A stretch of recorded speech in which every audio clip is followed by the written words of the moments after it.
আসসালামু আলাইকুম রহমতুল্লাহ। সম্মানিত দর্শক শ্রোতা, আশা করি আপনারা সবাই ভালো আছেন। আল্লাহ পাক রব্বুল আলামিনের নামের যে কত পাওয়ার, এর জন্য আল্লাহ পাক নিজেই বলেছেন আল্লাহর সুন্দর সুন্দর নাম রয়েছে, তোমরা সেই নামসমূহে আল্লাহকে ডাকো। ভিডিওটি না টেনে সম্পূর্ণ দেখুন, একটি করে লাইক দিয়ে যাবেন শ্রোতা বন্ধুরা। আজকে আপনাদেরকে জানাবো মহান আল্লাহ তাআলার পবিত্র একটি নাম ইয়া ওয়াদুদু এর ফজিলত ও আমল, যার অর্থ হচ্ছে হে প্রেমময়। সুপ্রিয় বন্ধুরা, এটি আল্লাহ পাকের প্রেমের একটি নাম। আল্লাহর সাথে বন্ধুত্ব করতে এবং আল্লাহর সাথে প্রেমের সম্পর্ক করতে এই নামের আমল করা হয়। এছাড়া স্বামী যদি স্ত্রীর মন জয় করতে চায়, স্ত্রী যদি স্বামীর মন জয় করতে চায়, আপনাদের সন্তানের ভালোবাসা পেতে চান, তাহলে আমলটি আপনারা করতে পারেন। আসুন জেনে নেই আমলটি কীভাবে করবেন। ভিডিওটি না টেনে সম্পূর্ণ দেখুন, শেয়ার করে অন্যকে দেখার সুযোগ করে দিন।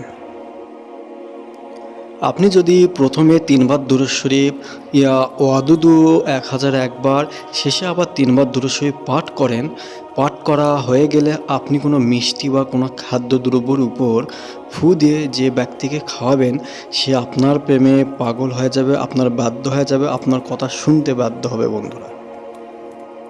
এই আমলটি আপনারা যে কেউ করতে পারেন। বৈধ উপায়ে প্রেমিক প্রেমিকাকে করতে পারেন, স্বামী স্ত্রী আমলটি করতে পারবেন, বা আপনাদের সন্তানকে বাধ্য করার জন্য অবশ্যই করতে পারেন। দূর থেকে যদি আপনারা কারো মন জয় করতে চান, তাহলে গভীর রাতে আপনি এক হাত আরেক হাতের উপর রেখে 3 বার দুরূদ শরীফ ইয়া ওয়াদুদু 313 বার, শেষে আবার 3 বার দুরূদ শরীফ পড়বেন।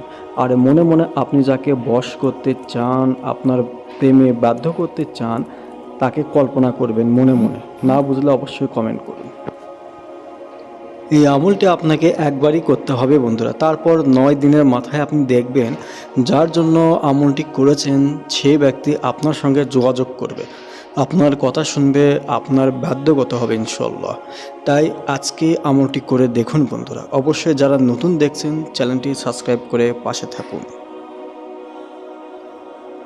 আপনি যদি আপনার অবাধ্য সন্তানকে বাধ্য করতে চান যে আপনার সন্তান আপনার কথা শুনে না, তাহলে আপনি সেই সন্তানের মাথায় হাত রেখে ইয়া ওয়াদুদু 7 বার পরে তার মাথায় ফু দিন। এই আমলটি আপনাকে 7 দিন করতে হবে বন্ধুরা। তাহলে দেখবেন সেই অবাধ্য সন্তান, অশান্ত সন্তান আপনার সাথে ঠিক ব্যবহার করবে, আপনার বাধ্যগত হয়ে যাবে, আপনার সব কথা শুনবে ইনশাআল্লাহ।